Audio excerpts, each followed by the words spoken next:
Back in 2002, Danny Boyle and Alex Garland dropped a film that redefined what audiences thought of zombies, even though, technically, they weren't zombies. I know. 28 Days Later brought rage-infected horror to the big screen and became a modern horror classic. Now, over 2 decades later, the series is back. But how does this long-awaited sequel hold up in a world that has seen countless apocalyptic tales since?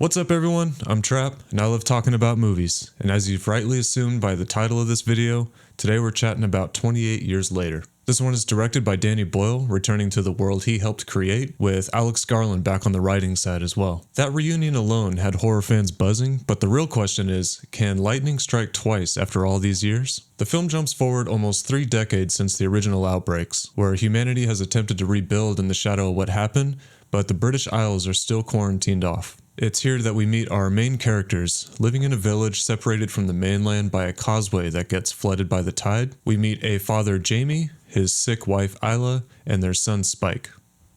Spike. The film mashes up this chaotic infected frenzy with a coming-of-age film for Spike as he goes off in search of medical help for his mother. But let's get right into it. The good stuff. So we definitely get the return of Danny Boyle's direction here. The kinetic, frantic camera work that made the original feel so raw and intense is definitely back at play here. It gives the more intense scenes a real sense of urgency and really gets your heart rate up. There's really good atmosphere here too. Even though the visuals are beautiful and natural landscapes, there's a sense of dread and hopelessness kind of baked into the entirety of this film, which works perfect for what it is that we're watching. We get some seriously standout performances from all 4 of our main characters here, but I have to specifically shout out Alfie Williams, who plays Spike. This kid just nailed it, man. From his line delivery to his facial expressions, I was sold from start to finish. And if you've seen any of my other videos, you know it's usually quite the opposite with young actors for me. As far as the story and the world building itself goes, I was a little bit worried going into this one, but I ended up being really happy with the direction that they took things in this film. It seems like a realistic and logical place to take things in this setting. And on that note, I rather liked the approach they took into what and how these infected beings would be like after so much time. There were some pretty cool ideas introduced in that aspect. And now, the bad stuff.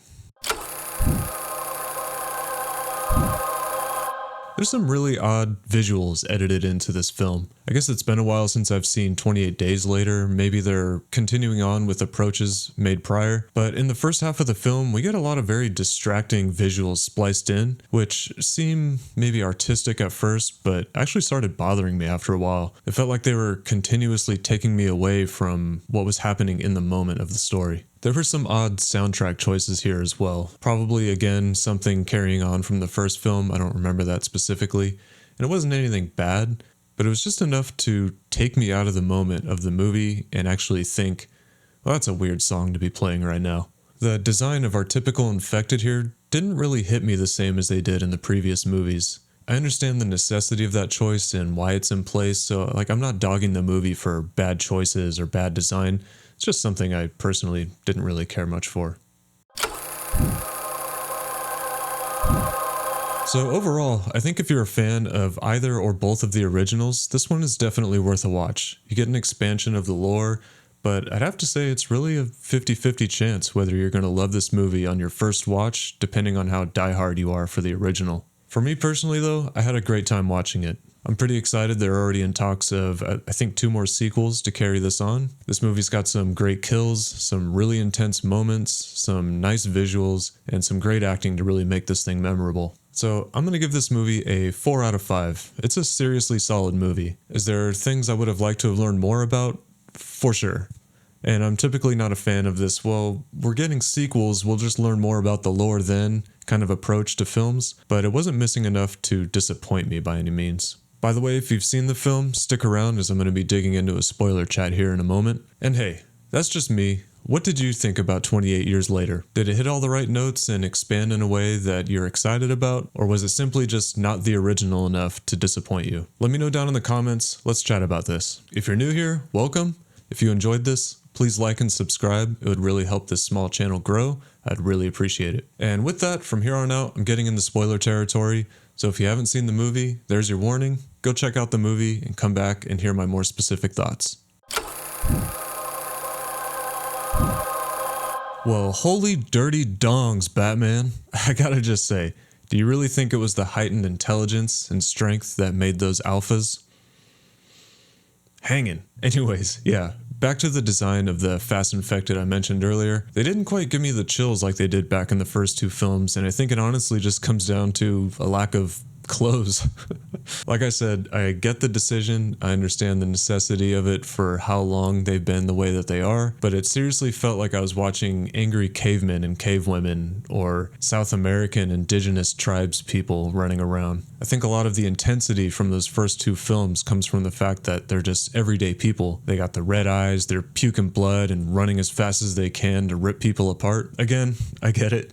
It would be weird if these infected were dressed like they were just getting off the subway after a long day at the office, but it just doesn't hit the same. Especially when it's really fast cuts of all these infected running with all their little dangly bits hanging around. I do think that them introducing different variations of types of infected really opens up a lot of doors for different kinds of scares. Like the low slows and the scene where one's creeping up on Spike while he's sleeping. We wouldn't get that from your typical rage infected. Also like the long dongs, or alphas, I mean, super fast, strong, intimidating brutes that will just literally rip your head out with your spine attached like Predator. You really feel the fear from Jamie in that scene where they're just waiting up in the attic just because there's one out there watching and waiting. Like, he's portrayed as this stoic badass, and just seeing him kind of crumble in that fear really sells the fact that you just really don't want to mess with these guys. The scene where they're being chased across the causeway by that first long dong is such a visually beautiful yet crazy intense moment in the film. I love it. I absolutely loved Dr. Kelson's character too.